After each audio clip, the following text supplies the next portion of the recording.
காசு எல்லாமே தீரும்போது நான் ஒரு சிடி கவரில் வந்து சில்லறை வச்சுருப்பேன். அந்த சில்லறையில் தான் அந்த சில்லறை டச் பண்ணுறோன்னா நம்ம எக்கனாமிக் டிசாஸ்டர் வந்துச்சுன்னு அர்த்தம். ஸோ நான் அந்த சில்லறையை எடுத்துகிட்டு தான் போகிறேன் பெங்களூருக்கு. எப்படி பேமெண்ட் கொடுத்துருவானுங்க 5000 அப்படின்ட்டு போகும்போது அப்படியே ஷேர் ஆட்டோவில் போனேன். ஏர்போர்ட் வாசலில் உள்ளே விட மாட்டாங்கல்ல, அப்படியே உள்ளே போயிட்டு பெங்களூர் போயிட்டு திரும்பி அவங்கள ட்ராப் பண்ண சொல்லிட்டு வந்துட்டேன்.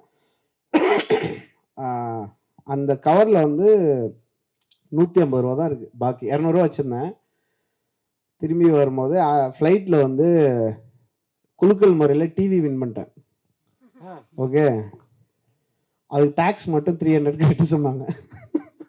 ஓகே, அப்போ வந்து இறங்கிட்டு நான் வந்து ஷூர் அப்படின்னா, என்னோட வாலெட் நான் வந்து இங்கே விட்டேன் அந்த மாதிரி சொல்லி இந்த 150 எடுத்து கொடுத்தேன். அந்த 150 பார்த்தோன்னா அவனுக்கு தெரிஞ்சு இவன் 150 இதுக்குள்ளே 150 இருக்குன்னு சொல்லிட்டான் தெரியாமல்.